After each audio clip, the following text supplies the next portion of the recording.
جی بسم اللہ الرحمن الرحیم. ناظرین، میں ہوں شمشاد مانگٹ اور ہمارے ساتھ موجود ہیں جناب امجد شعیب صاحب. وہ کسی تعارف کے محتاج نہیں ہیں. آج ہم ان سے مختصر اس نشست میں گپ شپ کریں گے کہ موجودہ جو سیاسی اور معاشی حالات ہیں. جناب صاحب یہ بتائیے گا کہ پچھلے 5-6 سال میں افواج پاکستان اور عوام کے درمیان کافی فاصلہ پیدا ہوا ہے. اس کے ذمہ دار ہماری اسٹیبلشمنٹ ہے یا عوام ہے یا سیاستدان ہے؟ کیا سمجھتے ہیں آپ؟ بسم اللہ الرحمن الرحیم. دیکھیے، میرے نقطہ نگاہ سے عوام تو اس کے ذمہ دار نہیں ہے، اسٹیبلشمنٹ بھی ذمہ دار ہے اور سیاستدان بھی. جی. سیاستدان جو ہیں وہ ہر پرابلم کا الزام وہ اسٹیبلشمنٹ پہ ڈال دیتے ہیں. اسٹیبلشمنٹ جو ہے وہ بھی بعض چیزوں میں دخل اندازی کرتی ہے، جس کی وجہ سے معاملات جو ہیں وہ بگڑتے جا رہے ہیں. اسٹیبلشمنٹ کو ان اینی کیس ان چیزوں سے بہت دور رہنا چاہیے، کیونکہ سیاستدانوں کے اپنے مفادات ہیں اور اس کی وجہ سے ان کی آپس میں کشمکش بھی ہے. ہاں جی. اور سیاست ہے ہی اسی چیز کا نام کہ وہ اقتدار. ہاں جی. جس کو اقتدار مل جائے اس کے لیے سب ٹھیک ہے، جس کو نہیں ملتا باہر وہ ہر کسی کو گندا کرنا شروع کر دیتا ہے. ہاں جی. جیسے الیکشنز ہوتے ہیں. جی بالکل. آج دن تک ہارنے والے نے کبھی نہیں کہا کہ الیکشن ٹھیک ہوا تھا. بالکل صحیح بات. ہارنے والا ہمیشہ کہتا ہے کہ الیکشن جو ہے وہ رگ ہوا ہے. ہاں جی. اب اگر وہ الیکشن جو ہے جوڈیشری کی سپرویژن میں ہوئے تو یہ جوڈیشری پہ الزام لگ جاتا ہے کہ جی انہوں نے روز الیکشن تھا. ہاں جی. پچھلے الیکشن میں آرمی کو استعمال کیا گیا، انہوں نے 2018 تو اس پہ الزام لگ گیا. ہاں جی. سو پہلے دن سے نون لیگ کو چانس مل گیا کہ وہ آرمی کے اوپر الزام تراشیاں، وہ پھر پی ڈی ایم ہی ساری مل گئی. ہاں جی. اور یہ 13 پارٹیاں الزام تراشی کرتی رہیں کہ جی یہ سلیکٹر ہیں، انہوں نے کیا. تو جب آپ صبح شام اس طرح کا بات کریں تو ایک پرسیپشن بننا شروع ہو جاتی ہے پبلک میں کہ واقعی یہ کیا ہو. جیسے کرپشن کا قصہ ہے. ہاں جی. پی ایم ایل این نے انہوں نے بڑا آرگنائز کیا ہوا تھا اپنا میڈیا، اور انہوں نے آرمی آفیسرز پہ لگانا شروع کیا کہ فلاں جزیرہ لے گیا، فلاں نے یہ کر لیا، فلاں نے وہ کھا لیا. مجھے آئیڈیا نہیں تھا، میں کہتا تھا ہو سکتا ہے لوگوں نے بنائے ہوں پیسے اس طرح کیا. لیکن میں چونکہ پی ایم ایل این کی یا ان لوگوں کی مخالفت کرتا تھا ان کے اپنے کاموں کی وجہ سے کہ یہ کرپٹ ہیں، باہر بیٹھے ہیں مال بنا کے، تو ایک دن مجھ پہ بھی الزام لگا دیا کہ میں نے 15,000 ایکڑ زمین لی ہے گورنمنٹ سے. جی جی. 264 روپے پر ایکڑ کے حساب سے. اب وہ قرآن مچ گیا کہ جی جنرل امجد شعیب تو پورا شہر کھا گیا ہے، پاکستان کی زمین لے گیا، یہ کیا وہ. صحیح. جبکہ حقیقت یہ تھی کہ میں نے 1 انچ بھی زمین نہیں لی. جی بالکل صحیح. میں نے کبھی لی ہی نہیں. مجھے زمین کی ضرورت نہیں ہے اس لحاظ سے کہ ہمارے خاندانوں میں دور دور زمین کا کوئی کام نہ جانتا ہے نہ کرتا ہے. صحیح. میرا شہر سے تعلق ہے، لاہور شہر سے، اور جس جگہ میں رہتا تھا وہاں 100% لوگ ملازمتیں کرتے. صحیح. کوئی کسی کا زراعت سے کسی چیز سے کوئی تعلق واسطہ ہی نہیں. صحیح. تو جب میں نے دیکھا تو مجھے سمجھ لگی کہ یہ تو ضروری نہیں ہے کہ سب کچھ سچ کچھ کیا ہو، یہ لازماً جھوٹ بھی لگا چلتا ہے. تو میں نے پھر اس وقت ایف آئی اے کو لکھا. انہوں نے 2-3 لوگ پکڑے، انہوں نے معافیاں مانگنی شروع کر دیں کہ جی ہمیں تو فلاں نے کہا تھا یہ کہ. ہم نے کہا اچھا لکھ کے معافی تم لوگ اس میں ٹویٹر پہ ڈال دو. انہوں نے ڈالی، چھوڑ دیا. لیکن یہ چیز پھیل جاتی ہے اس طرح کہ آپ ہر کسی کو جا کے صفائی نہیں پیش کر سکتے. ہاں جی. اور یہ بھی نہیں بتا سکتے کہ فلاں نے معافی مانگ لی. وہ انڈیا میں انڈینز نے اٹھا لیا یہ اسی طرح. یہاں جاوید ہاشمی نے اس پہ ایک تقریر کر دی کہ جنرل امجد شعیب کھا گیا یہ وہ. میں نے جاوید ہاشمی کو بھی نوٹس بھیجا ہے، ساتھ اس کو اس کے کرتوت بھی بتائے. پھر وہ پیچھے ہٹ گیا. اس کو سمجھ لگے، لوگوں نے کہا کہ بھئی یہ تو ایسا نہیں ہے. لیکن ابھی بھی مثلا میرے ویلاگ ہے اس کے نیچے انڈینز جو ہیں، کوئی اتم گھوش ہے اور ان کا کمنٹ لکھا ہوتا ہے کہ وہ تیرے 15,000 ایکڑ کدھر گئے. میں نے ٹیلی ویژن پروگراموں میں اس زمانے میں کہا، میں نے کہا یار یہ 15,000 ایکڑ جو کہتے ہیں نا میں نے لیا، اگر ان کو پتہ ہے کہ میں نے لیا اور کہاں ہے تو میں لکھ کے دیتا ہوں کہ میرا کوئی کلیم نہیں، یہ لے لیں. جو نکال دو سارے کا سارا، مجھے 1 انچ بھی نہیں چاہیے، آپ لے لیں. تو جنرل صاحب آپ سمجھتے ہیں کہ جنرل باجوہ صاحب کے حوالے سے جو تفصیلات آئیں، جو کہا گیا کہ انہوں نے جزیرہ بنا لیا، یہ کر لیا، اتنی نہیں. دیکھیں باجوہ کا جو قصہ ہے نا وہ بھی مختلف ہے. وہ اس طرح ہے، جنرل باجوہ کی انہوں نے ساری تفصیلیں لی ہیں ایف بی آر سے. ہاں جی. ٹھیک ہے نا. جی FDR کا یہ ہے کہ جب آپ مثلا میں کہوں میرے پاس ایک مکان ہے, ایک دکان ہے, ایک بلڈنگ فلاں ہے, یہ ہے وہ ہے, اور وہ میں لکھ کے FDR کو دے دیتا ہوں. ہاں جی. اب FDR کا رائٹ ہے کہ وہ مجھ سے پوچھے ہاں جی. کہ بھئی یہ تیرے پاس کہاں سے آیا, ہاں جی. کیونکہ میں نے تو ڈکلیئر کیا نا, میں نے تو اونرشپ بتا دی کہ میری ہے. ہاں جی. وسائل کیا ہیں آپ؟ وہ وسائل پوچھ سکتا ہے. ہاں جی. سو جب ڈکلیئر کیا ہوتا ہے نا تو عموماً اس انڈیویجول کے پاس وسائل کا سارا حساب ہوتا ہے, تب وہ دیتا ہے, کیونکہ اس کو پتہ ہے کہ میں اگر یہ کہوں کہ میرے پاس یہ 20 پلاٹ ہے, ہاں جی, تو مجھ سے FDR نے پوچھ لیا تو میں کیا جواب دوں گا. سو وہ اگر حرام کے پیسے سے لیے تو آپ اس کو ڈکلیئر ہی نہیں کرتے. صحیح. اگر آپ نے حلال کے پیسے سے لیے ہیں تو آپ ڈکلیئر کرتے ہیں, آپ کہتے ہیں جی 100 دفعہ پوچھو, میں آپ کو حساب دوں گا, بتاؤں گا. لیکن سر اب جو یہاں پہ جو قصہ ہے نا, یہ انہوں نے جو کیا ہے, جو میں سمجھا ہوں, مجھے ہو سکتا ہے میں غلط ہوں, جی, ہمارے جو DHAs ہیں نا, ان میں یہ ہے کہ یہ زمینیں اس طرح نہیں خریدتے. آپ اپنی زمین کرتے ہیں, آپ کہتے ہیں جی آپ کو پتہ لگ جاتا ہے کہ DHA کی باؤنڈری یہ بن رہی ہے. ہاں جی. DHA آپ سے 100 کنال زمین لیتا ہے, یار پہلے لے آؤ ادھر سے ٹیبل شیبل. جی جی. DHA آپ سے 100 کنال زمین لیتا ہے, ہاں جی. تو آپ کو 33 فائلیں پلاٹوں کی, کنال کے پلاٹوں کی, اس کے بدلے میں 33 فائلیں دے دیتا ہے. جی صحیح, جن سے زمین لیتا ہے. آپ نے زمین لی, اگر ایگریکلچر زمین ہے, آپ نے لی بازار سے 10 لاکھ روپے ایکڑ, تو 33 جو آپ کو پلاٹ ملیں گے وہ ایک پلاٹ ہی آپ کا 20-25 لاکھ کا ہوگا. تو آپ نے 100 کنال زمین دے کے جو 33 فائلیں لے لیں, آپ اس میں دگنا کما جاتے ہیں. ہاں جی, آپ کو زیادہ فائدہ تو ہوتا کسی نے اگر جا کے 10 ایکڑ 15 ایکڑ یا 100 ایکڑ زمین لے لی ہے اور DHA کو آفر کر دی ہے, تو اس کے پاس 20 پلاٹ آ گئے یا 33 پلاٹ آ گئے اگر 100 ایکڑ دیے, اور وہ 33 پلاٹ اگر جنرل باجوہ کے نام پہ نظر آ رہے ہیں, تو وہ 33 پلاٹ کا مارے گا, لیکن اس کے پاس ہوگا ساری انفارمیشن کہ بھی میں نے یہ زمین لی تھی, اس طرح دی ہے. فرق صرف یہ ہے کہ میں اگر یہ آپ 100 کنال زمین لے کے جائیں تو DHA آپ سے لے گا, باجوہ صاحب سے لے لے گا, اس لیے کہ باجوہ کا انفلوئنس چیف ہے. ہاں جی. سو اس میں انفلوئنس استعمال ہوا, ہاں جی.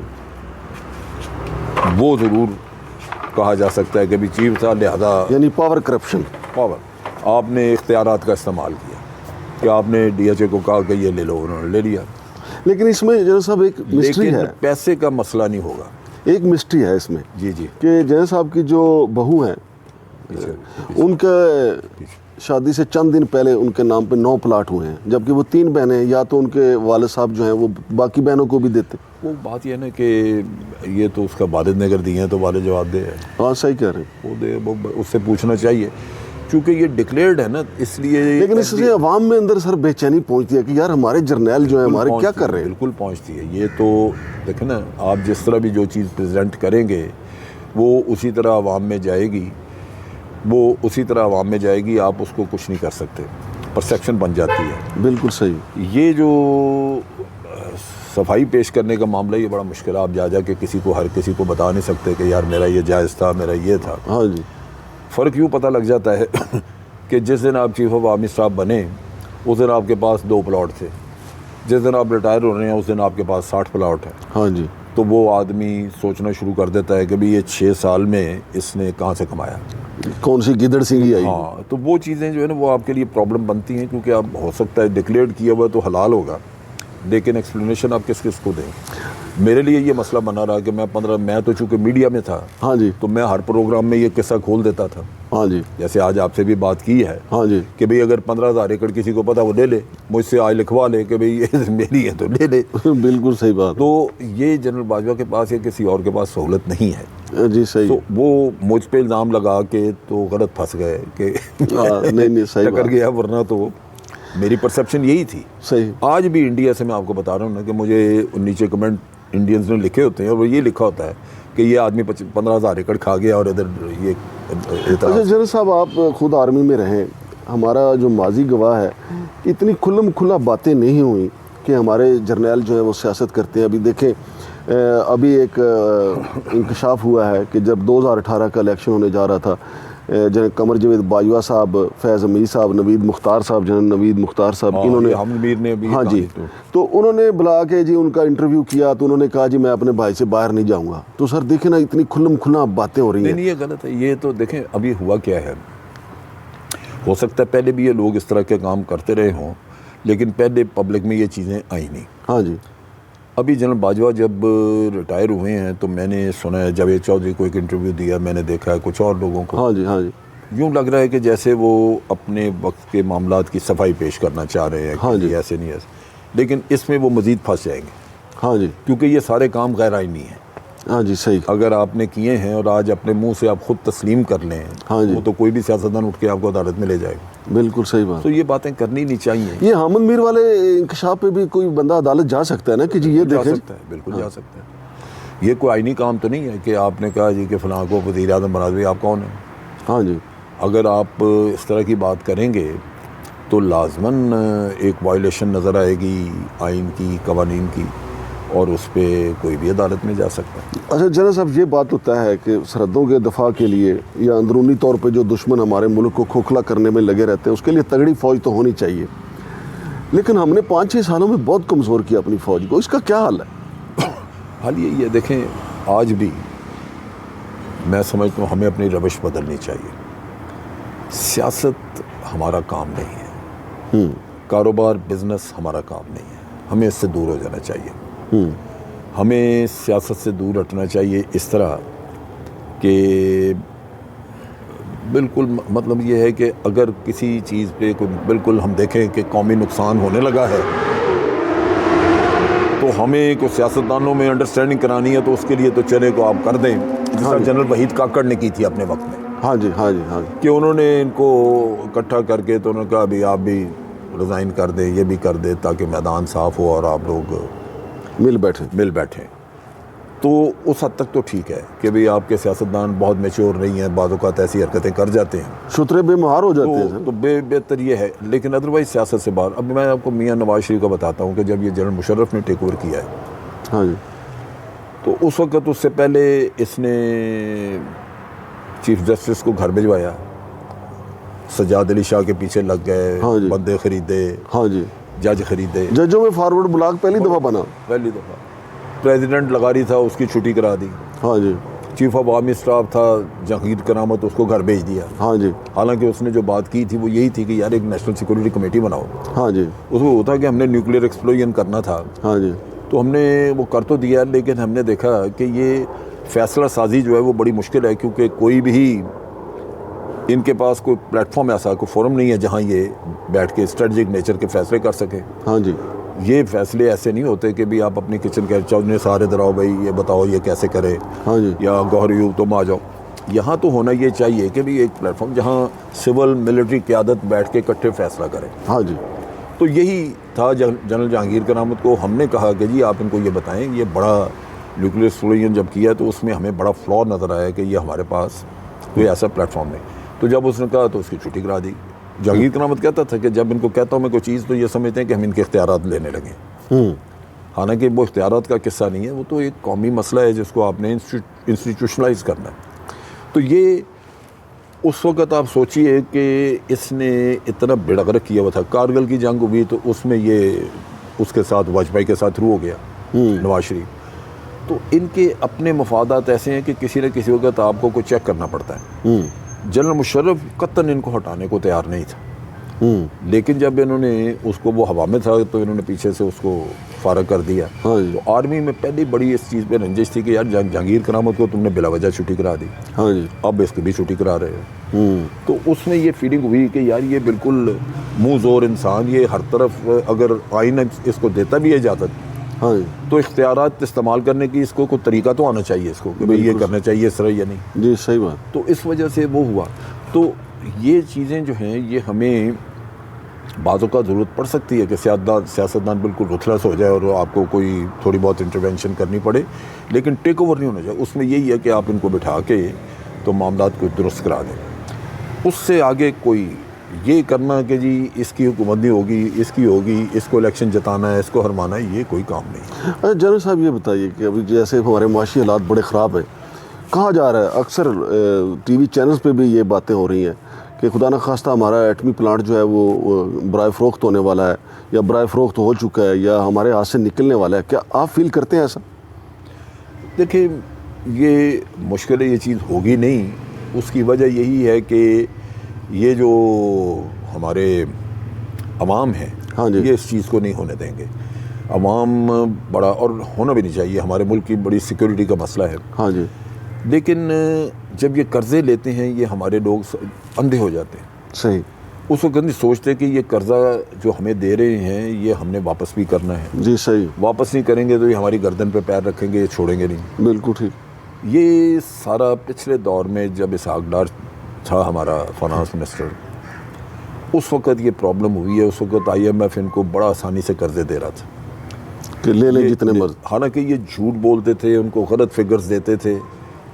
وہ ان کو ٹریپ کرنا چاہتے تھے کہ قرضے اتنے لے لیں کہ پھر ان سے دینے کا مسئلہ بن جائے اور پھر ہم ان کو پکڑیں. صحیح. اب وہی ہوا، جب عمران خان آیا تو قرضے کی قسط دینے کے لیے بھی قرضہ لینا پڑ گیا. تو قرضہ بڑھتا گیا. آپ کے پاس قرضہ لینے کے بغیر چارہ کوئی نہیں، کیونکہ اسحاق ڈار صاحب آپ کو اس جگہ پہ پہنچا گئے ہوئے تھے. بالکل صحیح. ہمارے جیسے ملک میں اگر ہماری اپنی آمدن کا 70% قرض ہو جائے، ہاں جی. یعنی قرض ادا کرنے میں نکل جائے، ہاں جی. تو آپ نے اگر آج ایک 100 روپیہ کمایا تو 70 آپ کے نکل گئے قرضہ ادائیگی میں، تو 30 میں تو گھر نہیں چلے گا. بالکل صحیح بات. تو ہم اس پہ پھنس گئے. کوئی نہیں چلے. بالکل صحیح کہہ رہے ہیں. تو یہ حالت ہو چکی ہے. اب اس میں سے جان چھڑانے کے لیے یہ حکومت سیریس نہیں ہے. بالکل صحیح. یہ صرف اپنے لوٹ مار کو معاف کرانا ان چکروں میں لگے ہوئے ہیں. تو جنرل صاحب آپ دیکھ رہے ہیں کہ الیکشن جلدی ہو جائیں گے یا نہیں ہو جائیں گے؟ کیونکہ اب تو عمران خان بھی کہہ رہے ہیں کہ یہ الیکشن نہیں کروائیں گے جب تک میں مقبول ہوں. یہ نہیں کروائیں گے. یہ ڈرتے ہیں، ان کو خوف ہے کہ یہ عمران خان جیت جائے گا.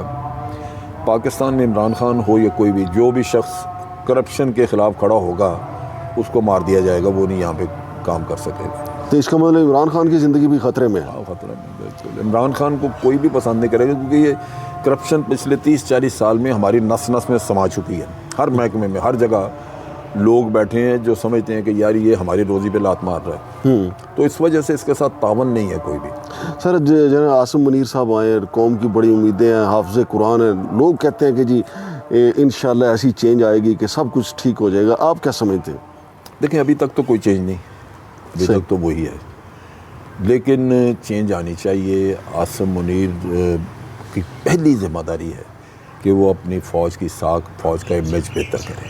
بالکل. اس وقت آرمی کا امیج انہی چیزوں کی وجہ سے بہت خراب ہے. صحیح. اور یہ جتنا کچھ لوٹ مار انہوں نے اپنی ریگولرائز کرائی ہے PDM کے لوگوں نے، اور جو کچھ یہ کر رہے ہیں اس کا الزام بھی آرمی پہ پڑ رہا ہے. سو اس قصے کو ختم کرنے کے لیے یہ ضروری ہے کہ جنرل عاصم منیر ایسے سٹیپس لیں جس سے کہ آرمی کا امیج وہ بہتر ہو. کیونکہ ایک طرف ہمارے لوگ روزانہ شہادتیں دے رہے ہیں، دوسری طرف اگر آپ کے اوپر لان تان ہو تو لوگوں کا مرال کدھر جائے گا؟ تو بالکل جنگ ہار جائیں گے. بالکل صحیح بات. سو اس وجہ سے بڑا ضروری ہے کہ فوج کی جو عزت اور وقار تھا وہ واپس حاصل کیا جائے. سر یہ جب عمران خان صاحب کا دور حکومت ہے، ایسے لگتا تھا کہ دہشت گرد جیسے یا تو ختم ہو گئے ہیں یا چھٹی پہ چلے گئے ہیں. لیکن ابھی یہ نئی حکومت جو آئی ہے ابھی پھر وہ انہوں نے سر اٹھا لیا. وہ یہی ہے. دیکھیں بات چیت جب ان کے ساتھ کر رہے تھے تو ہم حقیقت میں یہ اپنے سلیپر سیل وغیرہ لگا رہے تھے جو دہشت گرد ہیں. ان کو موقع مل گیا، وقت ان کو مل گیا بات چیت میں اپنے آپ کو اسٹیبلش کرنے کا. لیکن بات چیت مجبوری تھی. افغان طالبان آپ کو کہتے تھے جن سے بات کریں، وہ ان کو مارنا نہیں چاہتے تھے، تو بات چیت کرنی پڑی.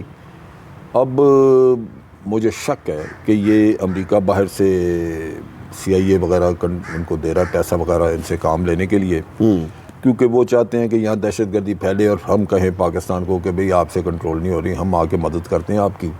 اور اس طرح پاکستان کو یہاں پہ بیسز ان کو امریکہ کو یہاں پہ کوئی بیس شیس مل جائے جس طرح وہ لینا چاہتے تھے اڈے یہاں پہ. تو میرا اپنا خیال ہے کہ اسی کے لیے وہ سارا قصہ کر رہے ہیں. اچھا قوم سر جی عمران خان کی طرف دیکھ رہی ہے آخری امید کے طور پہ، آپ کیا سمجھتے ہیں؟ دیکھیں مجبوری ہے اس وقت. عمران خان بذات خود ایک آنیسٹ آدمی ہے، لیکن کوئی بہت کو دور اندیش، کوئی بہت ایسا بندہ نہیں ہے جو آدمی کہے کہ بڑا آئیڈیل لیڈر ہے. ہاں جی. لیکن جب آپ مقابلہ اس کا موازنہ کرتے ہیں PDM کے لوگوں سے تو پھر آپ کو نظر آتا ہے کہ یہ ان سے بہتر ہے. تو اس لیے لوگ ورنہ کہت الرجال ہے اس وقت کوئی ملک میں ایسا لیڈر نہیں ہے جو واقعی قوم کی مشکلات کا حل ڈھونڈے اور وہ کر سکے. اور عمران خان چونکہ صرف کرپشن کو ختم کرنے کی بات کرتا ہے جو بڑا ضروری ہے. کرپشن نے ہمارے اندر میرٹ ختم کر دیا ہے تباہی, لیکن وہ کرپشن کی وجہ سے, اس کو ختم کرنے کے نعرے کی وجہ سے نہ بیوروکریسی اس کے ساتھ تعاون کرتی ہے, نہ تحقیقاتی ادارے نیب ہو ایف آئی او نہ وہ تعاون کرتے ہیں, کیونکہ ہر کسی کے منہ کو لگا ہوا ہے. تو اس کے لیے بڑا ضروری ہے کہ اس کے ساتھ ٹیم بھی وہی ہو جو لوگ واقعی اس معاملے میں اس کے مشن کے ساتھ مخلص ہوں. صحیح. یہاں جہانگیر ترین ایک مثال ہے, علیم خان مثال ہے, یہ اس کے مشن سے مخلص نہیں تھے. صحیح. یہ اپنے پیسے بنانے کے چکر میں تھے. ہاں جی. جہانگیر ترین نے اتنا پیسہ لگایا عمران خان کی کیمپین پہ, ہاں جی. تو اس کے ذہن میں تھا نا کہ میں نے اگر اس کے اوپر 10 کروڑ لگایا تو میں 50 نکالوں گا. ہاں جی. تو اس سے تو پھر مشن چلتا نہیں آپ کا آگے. سو اس کو مخلص بندے اگر مل گئے کچھ تو شاید کچھ کام چل. جنرل صاحب, آج جو پاکستان کے حالات ہیں, آپ نے اپنی عسکری زندگی میں پھر اس کے ریٹائرمنٹ کے بعد کبھی اتنے خراب حالات دیکھے؟ نہیں, آج بہت خراب حالات ہیں, بہت خطرناک صورتحال ہے. 71 میں ہم بڑے ڈیمورلائز تھے اس جنگ کے ہارنے کی وجہ سے, اور اس کے بعد اب ہے کہ بڑی مایوسی ہے جو پہلے کبھی درمیان میں نہیں دیکھی ہے. سر کیا سمجھتے ہیں کہ ارشد شریف کے قاتل پکڑے جائیں گے؟ نہیں, کبھی بھی نہیں پکڑے گئے. بے نظیر کے نہیں پکڑے گئے. جو ادھر قتل ہوا تھا تو جو کینیا میں ہوا اس کو کیسے پکڑے جائے گا. بہت شکریہ جنرل صاحب. ناظرین, جنرل امجد شاہ صاحب کی آپ باتیں سن رہے تھے, بلکہ سچی باتیں آپ سن رہے تھے. ہم کوشش کریں گے کہ ان سے وقتاً فوقتاً نشست کرتے رہیں. شمشاد مانگٹ کو اجازت دیجیے. اللہ حافظ.